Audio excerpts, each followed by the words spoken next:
aqui é o professor Charles. Hoje a gente vai falar sobre a primeira.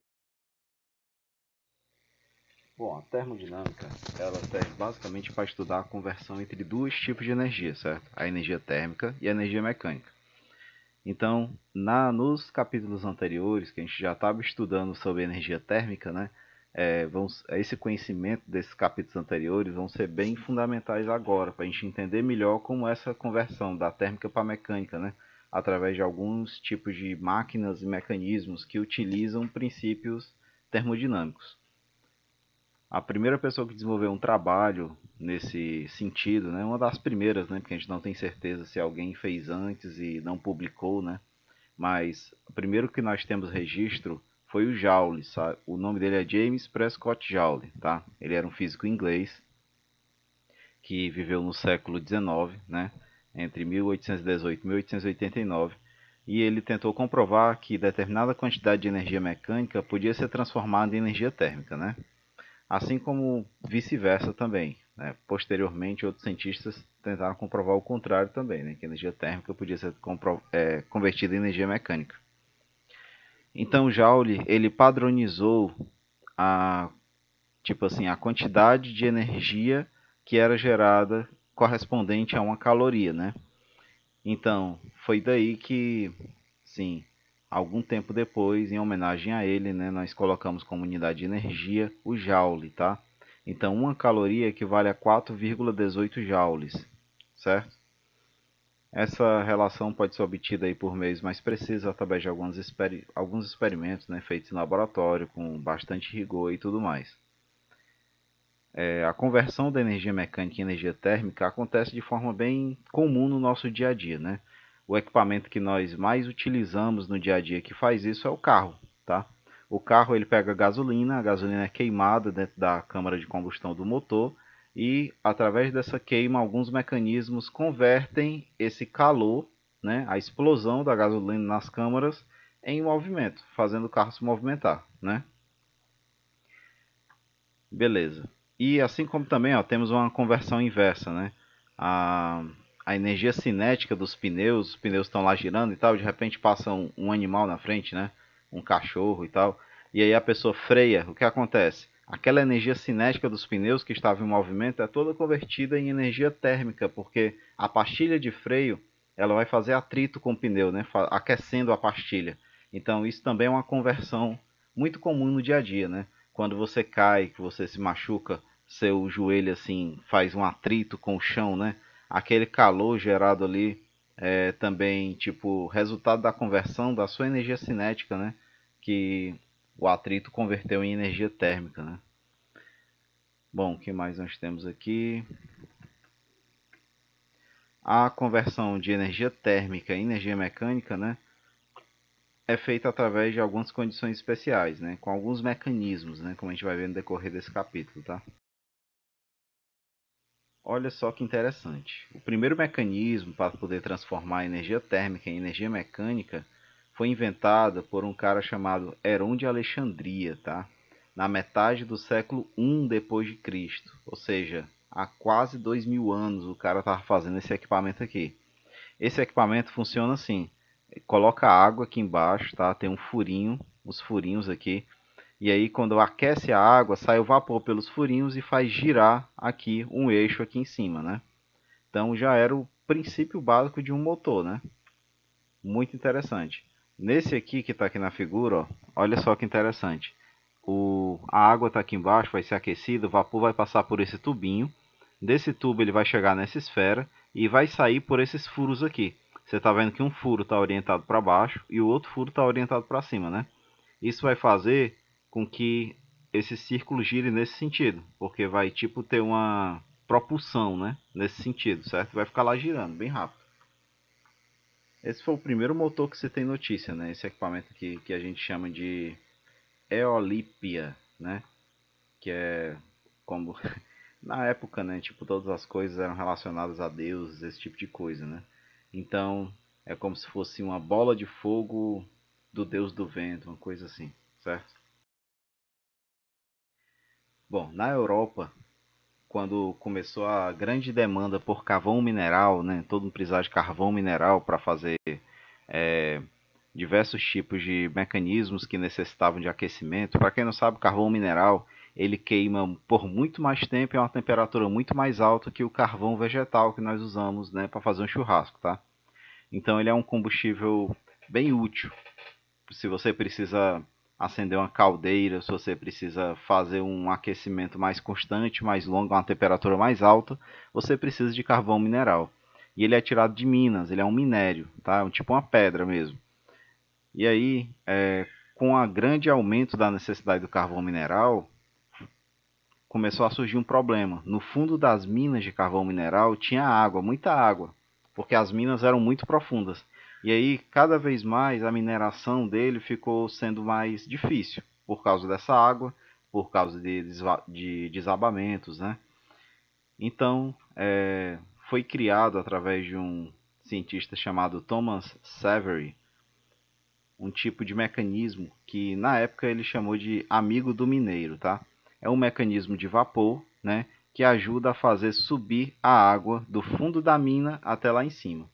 É um mecanismo que não funciona com tanta precisão, não é tão assim, ele não funciona muito rápido como uma bomba que nós temos hoje em dia, né? E também é bem arriscado, porque como você tem uma caldeira, né, você tem uma, uma grande quantidade de vapor em alta pressão sendo gerada em algum ponto ali da mina, existe um risco ali iminente, né, de uma explosão, de vazar esse vapor e superaquecer ali o fundo da mina, o pessoal morrer cozido lá embaixo, né? Então, assim, foi interessante porque ajudou a tirar a água do fundo da mina para poder o pessoal tirar mais carvão do fundo da mina, né? Mas acrescentou um fator a mais de risco, né, para mineração de carvão mineral.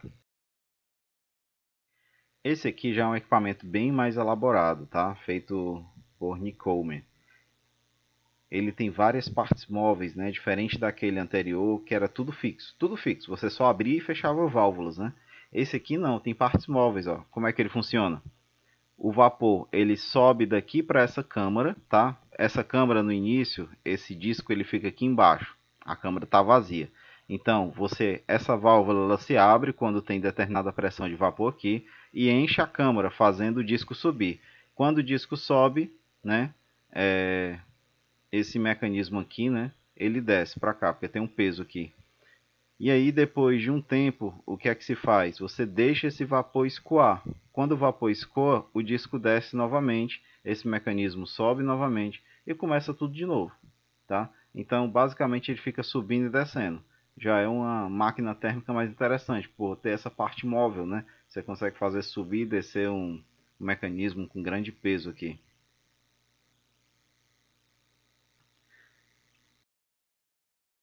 Já é uma máquina bem mais elaborada, né? É uma máquina que já faz girar aqui uma roldana, né? É parecida com aquele anterior, mas tem várias outras, alguns mecanismos de segurança para poder, tipo, se tiver muita pressão na caldeira, essa pressão sair, né? Já é um negócio bem mais elaborado. Tem entrada de água quente, entrada de água fria, saída de água quente, saída de água fria. Mas você vê que bem aqui, ó, ele parece um pouco com aquele mecanismo lá anterior, só muda porque tem essa roda aqui. Então, no sobe e desce desse, desse mecanismo aqui, faz com que a roda gire, né? E aí você pode subir uma carga, né? Você pode, assim, tem vários usos para esse tipo de movimento, né? Agora vem a parte mais assim interessante que vocês têm que memorizar mais, tá? Que é sobre o trabalho mesmo e o calor trocado por um gás e um meio, tá? Primeiramente, a gente vai considerar um gás ideal, um gás perfeito dentro de um cilindro, e esse gás está aprisionado por um êmbolo aqui, tá?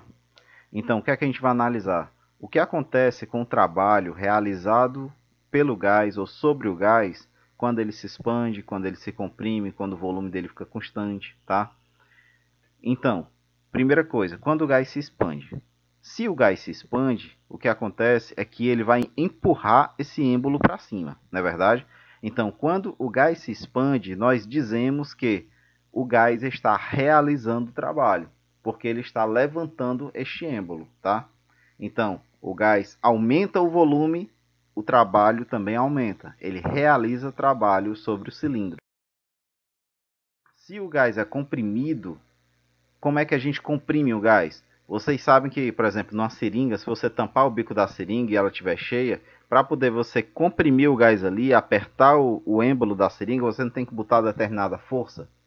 Então, essa força que você coloca ali sobre o êmbolo, essa força realiza um trabalho sobre o gás.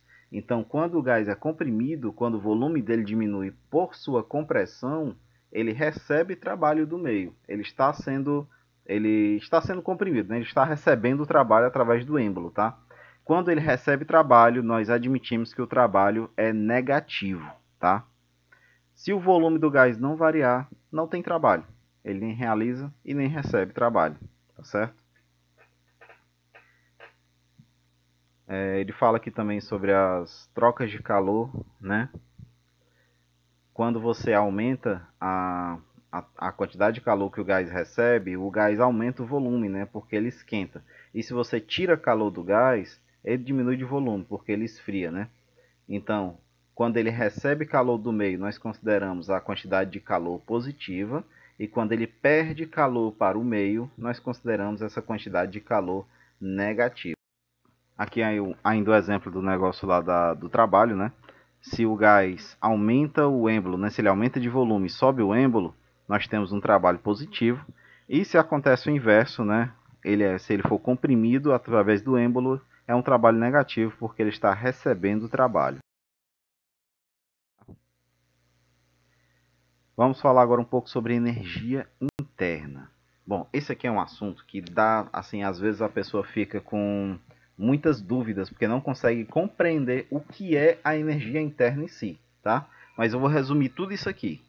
O que é a energia interna de um gás? A energia interna de um gás é um tipo de energia que está acumulada, intrínseca, dentro do gás. Acumulada de que forma, professor? Acumulada através da quantidade de calor, quantidade de temperatura que esse gás tem. Lembra quando a gente estava falando sobre temperatura lá no começo do ano, antes da pandemia, que eu disse que temperatura é o grau de agitação das moléculas? Então, quanto mais temperatura, as moléculas ficam mais agitadas. Quanto menos temperatura, as moléculas ficam mais calmas. Então, o que é que isso quer dizer? Se a temperatura for maior, como elas ficam mais agitadas, elas têm mais energia, não é verdade? Porque elas vibram numa velocidade maior. Então, a energia interna é como se fosse essa energia relacionada com a temperatura de um gás. Não esquece, energia interna é a energia relacionada com a temperatura de um gás, certo? Tem como calcular essa energia interna? Tem, depende do tipo de gás, né? Mas tem aqui a fórmula de Clapeyron, 3 meios de nRT. Eu não estou recordando assim nas questões, tem uma questão sobre cálculo sobre isso, né? Mas se tiver a gente vai resolver, porque isso aqui é melhor explicar tipo com números, né? Explicar assim o que é que está acontecendo de acordo com um determinado problema, tá? Do que devagar só sobre essas grandezas, né?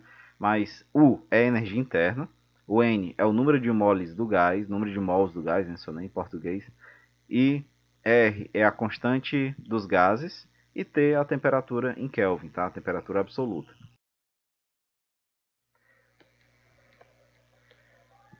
A variação de energia interna.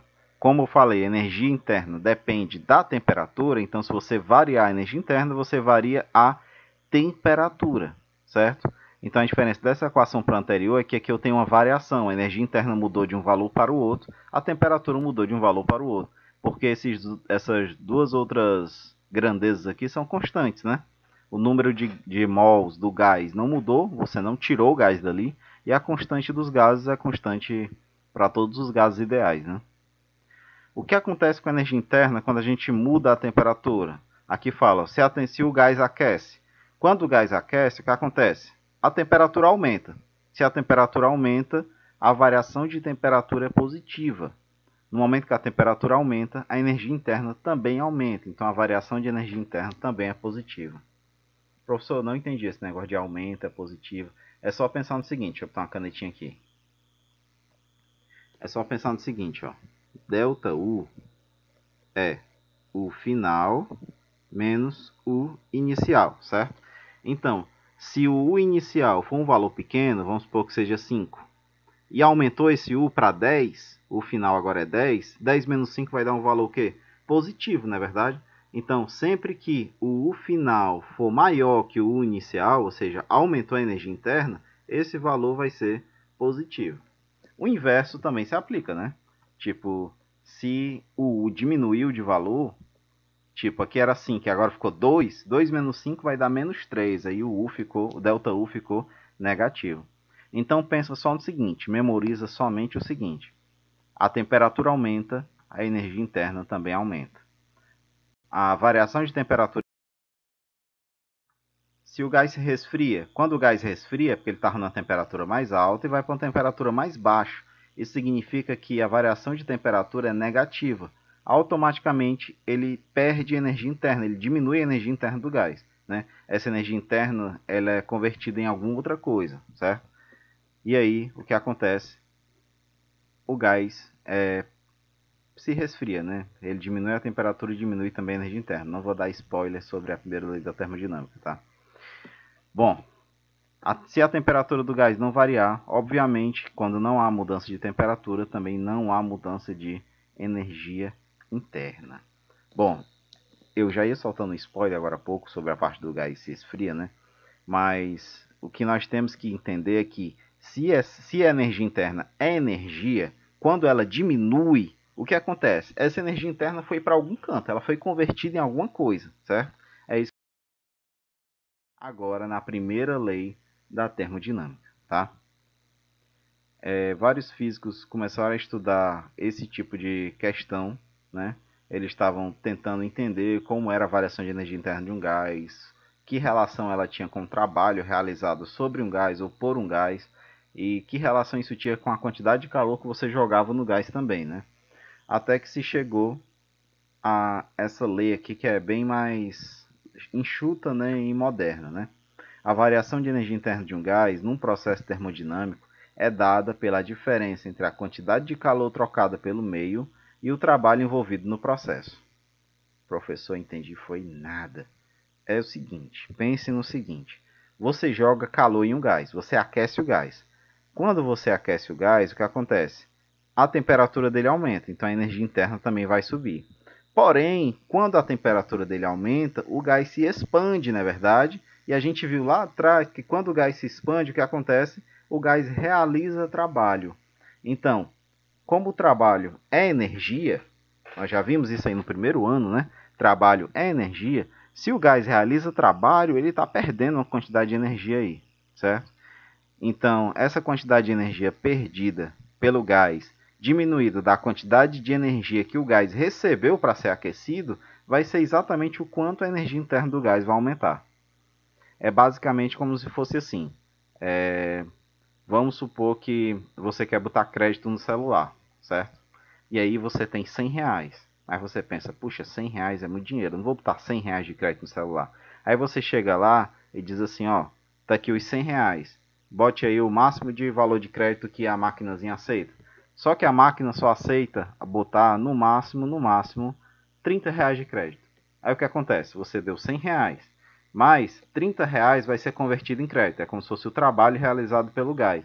Sobrou quanto de troco para você? 70 reais. Esses 70 reais de troco é como se fosse energia interna. Então, Q é como se fosse o valor total que você deu, que é o calor total, 100 reais. Você realiza um trabalho, bota 30 reais de crédito e sobra para você de troco 70 reais, que é energia interna. Tá? Basicamente é isso, galera. Então, na próxima aula eu vou resolver as questões dessa quinzena, tá? Já baseado em tudo que a gente falou aqui e tirar aí as dúvidas que ficaram em relação a essas questões, beleza? Um abraço a todos vocês aí, fiquem com saúde, fiquem com paz, tá?